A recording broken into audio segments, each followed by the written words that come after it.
বাংলাদেশের সবচেয়ে জনপ্রিয় ইসলামিক বক্তা মিজানুর রহমান আজহারিও কি শেষ পর্যন্ত জামায়াতের পক্ষে ভোট চাইলেন?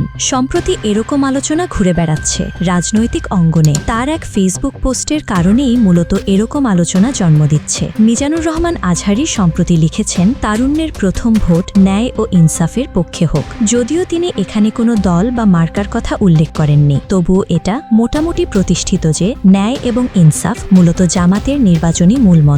তারা এই দুই শব্দের মাধ্যমেই তাদের নির্বাচনী প্রচারণা চালাচ্ছে, যার ফলে অনেকেই বলছেন পরোক্ষভাবে মিজানুর রহমান আজহারি হয়তো জামাতকেই ভোট দিতে বলেছেন। জনপ্রিয় ইসলামিক বক্তার সাথে জামাতের সম্পর্ক বেশ ভালো। ডক্টর মিজানুর রহমান আজহারিকে নিয়ে জামাতের আমির বলেছিলেন, তিনি কোনো দল ও গোষ্ঠীর সম্পদ নন, তিনি দেশের জন্য বিশাল সম্পদ। তার কথায় লাখ লাখ তরুণ উজ্জীবিত হন। যারা বিপদকামী ছিলেন তারাও পথ খুঁজে পেতেন। এর আগে এই কাজটি করতেন আমাদের আল্লামা দেলোয়ার হোসাইন সাইদি। জাতির এই কণ্ঠকে লোহার খাঁচায় বন্দী করার পর আল্লাহ তাআলা মিজানুর রহমান আজহারিকে দেশের সম্পদ হিসেবে দান করেন। এ ধরনের সম্পদের যদি জাতি সম্পাদন না করে, তাহলে এর চাইতে বড় দুর্ভাগা আর কি হতে পারে? আজহারিকে নিয়ে জামাতের কোনো পরিকল্পনা আছে কিনা এমন প্রশ্নের জবাবে জামাত আমির বলেন, তিনি এদেশের সম্পদ, আমি চাই তিনি দেশেই থাকুক, দেশ জাতির খেদমত করুক, তরুণদের নিয়ে কাজ করুক, জাতিকে নিয়ে কাজ করুক, এটাই আমাদের চাওয়া। দেশের মানুষও এমনটা প্রত্যাশা করে, কারণ আজহারিকে যারা ভালোবাসে বা তার সমর্থকরা কোনো নির্দিষ্ট দলের না। এদিকে বর্তমান পরিস্থিতিতে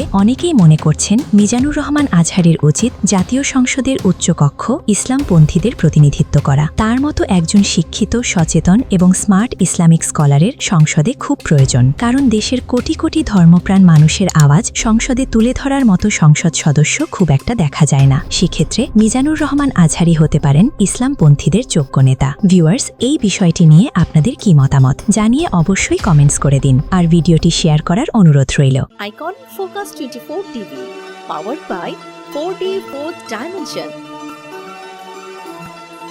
আমাদের চ্যানেলটি সাবস্ক্রাইব করে আমাদের সাথে থাকুন।